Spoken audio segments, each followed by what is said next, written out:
ये कहानी एक फूड डिलीवरी बॉय विशाल की है जो एक रहस्यमयी घर में खाना पहुंचाने जाता है और फिर कुछ ऐसा होता है जो उसकी जिंदगी हमेशा के लिए बदल देता है। नमस्कार दोस्तों, आपका स्वागत है रोशन हॉरर स्टोरीज में।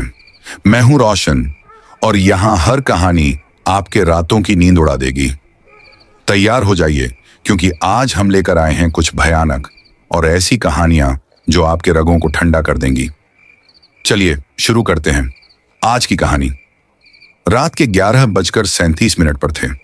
शहर के ज्यादातर रेस्टोरेंट बंद हो चुके थे। बारिश की हल्की बूंदें सड़कों पर अंधेरा और ठंड बढ़ा रही थीं। विशाल ने अपनी पुरानी स्कूटी का एक्सीलरेटर धीरे किया और आखिरी ऑर्डर चेक किया। Order number 13, location house number 13, old cantt Road, customer name Mrs Meenakshi Sharma. Order veg biryani, raita और गुलाब जामुन। विशाल ने फोन देखा और हंसा। वाह भाई, 13 नंबर ऑर्डर, 13 नंबर घर, बढ़िया जोड़ी है, बस भूत ही ना निकल आए। उसके दोस्त रवि ने सुबह ही मजाक में कहा था, भाई रात के 12 बजे खाने की डिलीवरी कभी मत करना, पता नहीं कौन बुला रहा हो। लेकिन विशाल के लिए यह काम मजाक नहीं था।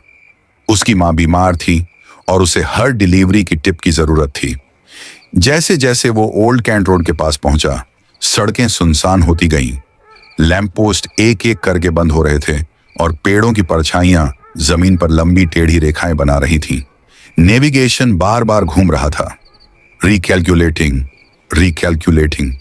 वो रुका, पीछे मुड़ा। कोई नहीं था, सिर्फ हवा और पुरानी कोठियों की टूटी दीवारें। उसने देखा, दूर एक घर की खिड़की में हल्की पीली रोशनी टिमटिमा रही थी। दरवाजे के ऊपर नंबर लिखा था 13। विशाल ने स्कूटी पार्क की, बैग उठाया और गेट खोला। गेट के कंगन ऐसे चिड़चिड़ाए जैसे किसी ने सालों बाद उन्हें हिलाया हो। मिसेज मीनाक्षी शर्मा, उसने दरवाजे पर खटखटाया। कोई जवाब नहीं। दूसरी बार जोर से बोला, मैडम खाना आ गया है। अंदर से सिर्फ घड़ी की टकटक की आवाज आई। फिर अचानक दरवाजा अपने आप खुल गया। कर्क। अंदर हल्की सी बत्ती जल रही थी। सामने एक पुरानी लकड़ी की कुर्सी थी जिस पर सफेद साड़ी पहने एक औरत बैठी थी। चेहरा अंधेरे में था। अंदर रख दो बेटा, टेबल पर, धीमी कांपती आवाज आई। विशाल ने धीरे से अंदर कदम रखा। कमरे में पुरानी लकड़ी और अगरबत्ती की मिलीजुली गंध थी। उसने टेबल पर थैला रखा और देखा, दीवार पर एक पुरानी फोटो टंगी थी। फोटो में वही औरत थी, लेकिन उसके साथ एक आदमी और एक छोटा बच्चा भी। मैडम, पेमेंट ऑनलाइन था? विशाल ने पूछा। कोई जवाब नहीं आया। वो मुड़ा और देखा, कुर्सी खाली थी। दिल धड़कने लगा। शायद अंदर गई होंगी, उसने खुद को समझाया। फिर फोन देखा, नेटवर्क चला गया था। No signal. अचानक पीछे से एक फुसफुसाहट, खाना ठंडा हो जाएगा बेटा। वो घूम गया। वही औरत अब रसोई के दरवाजे पर खड़ी थी। चेहरा अब साफ दिख रहा था। आंखें पूरी सफेद और होंठों से खून की हल्की रेखा बह रही थी। विशाल के मुंह से आवाज नहीं निकली। उसके हाथ में अभी भी डिलीवरी बैग था। औरत धीरे धीरे बोली, मेरा बेटा भी ऐसे ही खाना लाया था उस रात, पर वो खा नहीं पाया। फिर उसने सिर झुका लिया। तुम आ गए, अब वो भूखा नहीं रहेगा। कमरे की बत्तियां झपकने लगीं। घड़ी की सुइयां उलटी दिशा में घूमने लगीं। 11:37, 11:46, 11:35। दीवार की फोटो से उस छोटे बच्चे का चेहरा गायब हो गया। फोटो में सिर्फ औरत और उसका पति रह गए। विशाल ने भागने की कोशिश की, मगर दरवाजा बंद था। वो जोर से खींचता रहा। कौन है? दरवाजा खोलो। अंदर से वही ठंडी आवाज आई, डरो मत बेटा, बस खाना रख दो और जाओ मत। अब कमरे का तापमान अचानक गिर गया। उसकी सांसें दिखाई देने लगीं। मोबाइल स्क्रीन अपने आप ऑन हुई। नोटिफिकेशन, ऑर्डर डिलीवर्ड, 666 रुपए क्रेडिटेड टू योर वॉलेट। उसने कांपते हुए स्क्रीन को देखा। Time 11:37 PM।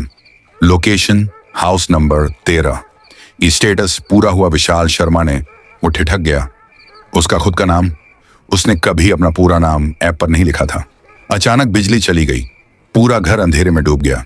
सिर्फ दरवाजे के बाहर उसकी स्कूटी की हेडलाइट टिमटिमा रही थी। वो भागा, मगर जैसे किसी ने उसका कंधा पकड़ लिया। एक ठंडा गीला हाथ। पीछे मुड़कर देखा, वही औरत। अब उसका चेहरा सड़ा हुआ था, आंखों की जगह काले गड्ढे। अब तुम भी यहीं रहो मेरे बेटे के साथ। और तभी पीछे से बच्चों की हंसी की आवाज आई। मां, अब मुझे भूख नहीं लगी। अंधेरे में दो छोटी चमकती आंखें दिखीं। सुबह जब पुलिस पहुंची, घर बंद था। बाहर विशाल की स्कूटी खड़ी थी, इंजन ठंडा। अंदर सिर्फ खाली डिब्बे पड़े थे। टेबल पर लिखा था, धन्यवाद डिलीवरी बॉय विशाल। लेकिन विशाल कभी नहीं मिला। उसके फोन का आखिरी लोकेशन रिकॉर्ड था house number 13, old cantt road, और टाइम 11:37 रात। हर रात वही। सुबह का वक्त था। शहर में हल्की ठंड और धुंध छाई हुई थी। राहुल, जो उसी ऐप में नया डिलीवरी राइडर था, अपने मोबाइल पर ऑर्डर देखने लगा। रात भर वह सोच रहा था कि पहली कमाई से मां के लिए कुछ अच्छा खरीद लेगा। उसका दोस्त अर्जुन बोला, भाई बस ओल्ड कैंट रोड वाली साइड मत जाना, वहां पिछले हफ्ते से एक लड़का गायब हुआ है। राहुल हंस पड़ा। भूत प्रेत में यकीन नहीं भाई, काम है तो करना ही पड़ेगा। वह हेलमेट पहनने ही वाला था कि फोन की घंटी बजी। आपको नया ऑर्डर मिला है। मोबाइल स्क्रीन पर लिखा था, order number 13, house number 13, old cantt road. Rahul के चेहरे से मुस्कान गायब हो गई। वह कुछ पल सोचता रहा, फिर मन को समझाया, संयोग है बस, डरने की कोई बात नहीं। उसने बैग उठाया, इंजन स्टार्ट किया और सड़क पर निकल पड़ा। रास्ते भर उसका मन अजीब बेचैनी से भरा था। सड़कें वीरान थीं, पेड़ों से पत्ते गिर रहे थे और धुंध इतनी घनी कि 5 कदम आगे कुछ दिखता नहीं था। नेविगेशन बार बार अटक रहा था। जब वह ओल्ड कैंट रोड पहुंचा तो हवा अचानक ठंडी हो गई। हर तरफ सन्नाटा था, जैसे यह जगह अब किसी जीवित के लिए नहीं बनी। दूर उसे एक पुराना घर दिखाई दिया। दरवाजे पर जंग लगा ताला, पर ताला खुला हुआ था। ऊपर लिखा था 13। राहुल का गला सूख गया। फिर भी उसने दरवाजे के पास जाकर आवाज दी, नमस्ते, खाना लेकर आया हूं। कोई जवाब नहीं। अंदर से हवा का झोंका आया और दरवाजा अपने आप खुल गया। अंदर चारों ओर धूल जमी हुई थी। टेबल पर पुराने खाने के डिब्बे रखे थे, जिन पर नाम लिखा था विशाल। राहुल ने माथे पर पसीना पोंछा। उसने फोन निकाला और कस्टमर को कॉल करने की कोशिश की। नेटवर्क नहीं। तभी अचानक घड़ी की आवाज आई, टक टक टक। समय था 11:37। उसने चारों ओर देखा। कमरे की दीवारों पर अजीब निशान बने हुए थे, जैसे किसी ने नाखूनों से खुरचे हों। फिर एक धीमी सी आवाज गूंजी, खाना रख दो बेटा। राहुल मुड़ा। सामने एक औरत सफेद साड़ी में खड़ी थी। चेहरा अंधेरे में था, पर उसकी आवाज इतनी ठंडी थी कि राहुल के बदन में झुरझुरी दौड़ गई। मैडम, यह रहा आपका ऑर्डर। उसने धीरे धीरे बैग आगे बढ़ाया। औरत ने कहा, टेबल पर रख दो, वहां जहां पिछले वाले ने रखा था। राहुल ने कांपते हुए पूछा, पिछले वाले? औरत की आंखें अब सफेद चमक रही थीं। हाँ बेटा, विशाल, तुम उसे जानते हो? राहुल का दिल जोरों से धड़कने लगा।